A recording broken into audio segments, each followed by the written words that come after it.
Ceci est un comics Star Wars qui reprend l'histoire de l'Attaque des clones, épisode 2. Je vous les conseille, ils sont pas si mal. Alors c'est pas les meilleurs dessins, hein. On n'est pas sur du 7e art comme vous pouvez le voir, c'est pas moche, c'est pas moche non plus, c'est des beaux dessins, c'est l'histoire des films. Et par contre, ce qui est intéressant avec ce genre de petits trucs, ok, ma maison vient de trembler, il y a un tremblement de terre, c'est ça. À la fin, vous avez des espèces de concept art qui sont, je trouve, magnifiques, et vous en avez des différents à chaque fois, et puis il y a plein de pages noires. Bref, salut à tous, amoureux de Tanzini Cinéma, je remets ça, salut Black Panther. Si je fais cette petite intro, c'est bien évidemment parce que vous l'aurez compris, nous allons parler de Star Wars aujourd'hui avec le trailer de The Mandalorian qui est sorti. Alors, deux petits disclaimers rapides avant de commencer la vidéo. Premièrement, je tiens à vous remercier pour l'accueil que vous avez fait pour la série The Last of Us, qui a fait un nombre très bon de vues. Vous allez me dire 130 vues, c'est la moyenne ces temps-ci, parce que ma moyenne est passée de 30 à 50 à plus de 100 vues par vidéo. Oui, mais ce qui change cette fois-ci, c'est le taux de clic par impression qui est très élevé. Et également, allez, le temps qu'a pris la vidéo pour dépasser les 100 vues, qui est beaucoup plus petit, par exemple, que pour une autre vidéo. Ce qui est très cool, surtout quand tu sais que le réalisateur 616 d'avant, lui, n'est qu'à 80 vues, mais bon, en même temps, toutes les vidéos ne peuvent pas dépasser les 100 vues. Il arrive de temps en temps qu'une vidéo soit à 80, mais 80 vues, c'est déjà plutôt pas mal pour un mec qui commence seulement à arriver aux 600 abonnés. Et deuxième disclaimer, la caméra est pas du tout droite. Voilà, là, elle est un petit peu mieux.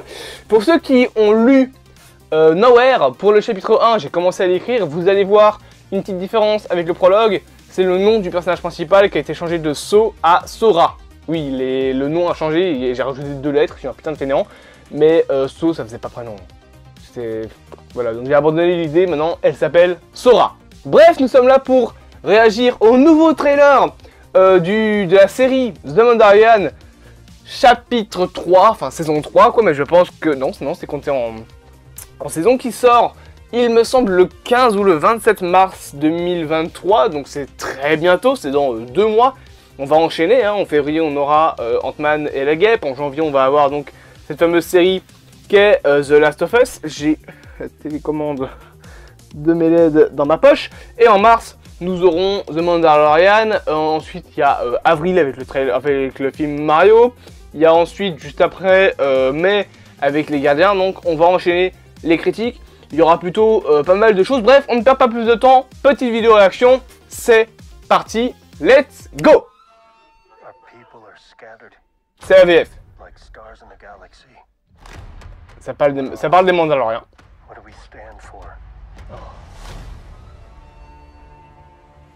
Lucasfilm, ok. Lupin Espace, très bien. Being a Mandalorian's not just learning about how to fight.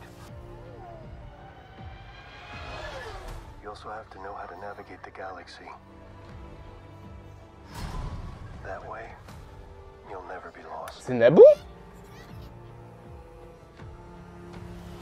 Peut-être. C'est très bon en tout cas. Ça c'est... y a rien à dire. Ça c'est le fameux métal dont j'ai oublié le nom. De toute façon ça c'est un extrait de la saison 1. Mandalore, bah oui bien évidemment. Hein. On l'avait déjà vu dans le premier trailer. Nouveau droïde. Oh.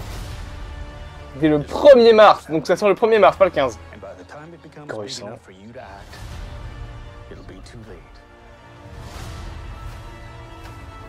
Oh des Jedi. Tout ça, waouh. C'est beau pour l'instant.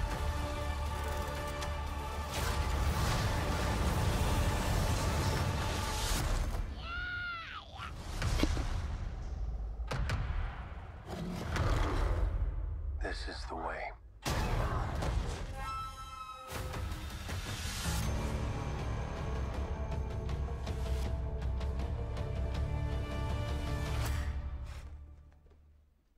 Est-ce que je viens de voir Grogu manipuler la force de manière badass?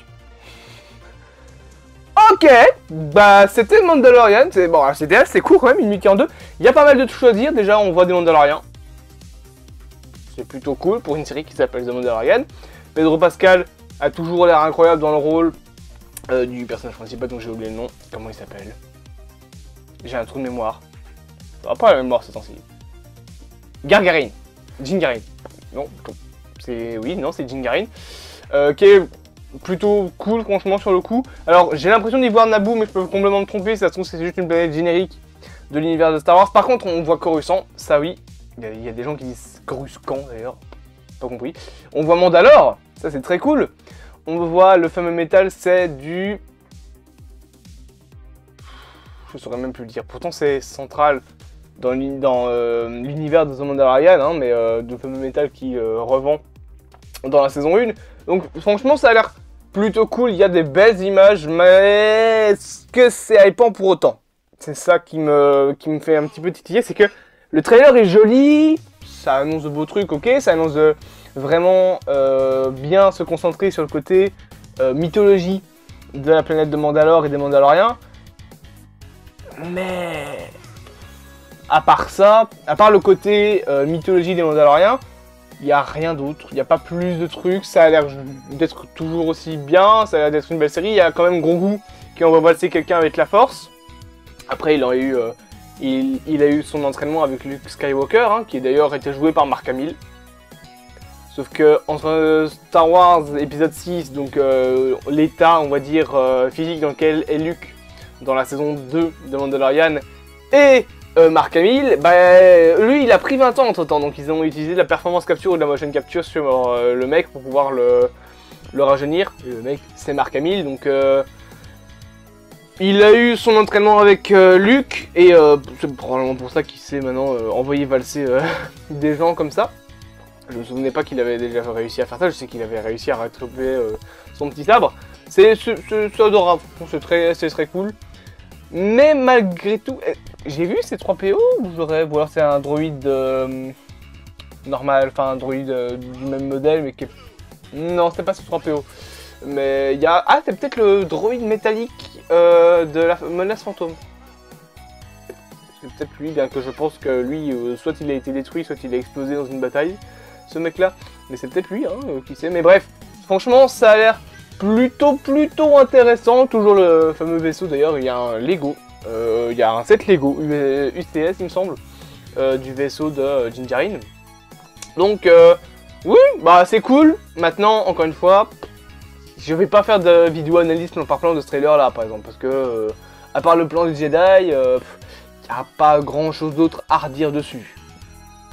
Ce qui est un petit peu triste. J'aurais pu faire ça avec les trailers de The Last of Us à l'époque. Tant pis. Bref, j'espère donc que cette toute petite vidéo réaction vous aura plu. Je ne sais pas à quelle heure elle va sortir. Quelle heure il est là? Bon, elle devrait sortir vers 20h30. Bon, bref, j'espère que cette petite vidéo réaction vous aura plu. Abonnez-vous, partagez, likez, dites-moi en commentaire ce que vous pensez du trailer. Est-ce que vous attendez ou pas cette 3e saison de The Mandalorian avec Pedro Pascal? Le mec, il enchaîne Star Wars, il veut jouer dans un Marvel, hein, il l'a dit, il veut rejoindre l'UMCU. Et il enchaîne Joel dans The Last of Us. Ce mec est un dieu vivant. Il enchaîne 3 rôles gigantesques. Joel, un rôle chez Marvel et Jinjarin. Oui, bien sûr. Je voudrais pas qu'il y ait une 4e saison de Mandalorian, il serait dans la merde le coco. Bref, j'espère que cette vidéo vous aura plu. Je vous dis à bientôt, moi autant c'est du cinéma. Passez une bonne journée. Et à bientôt. À demain du coup pour ma fameuse vidéo sur Spider-Man 4 que je suis en train de préparer. J'ai fait mes petites théories tout. Il y a mes petites notes. Ça va être une belle vidéo. Tchuss.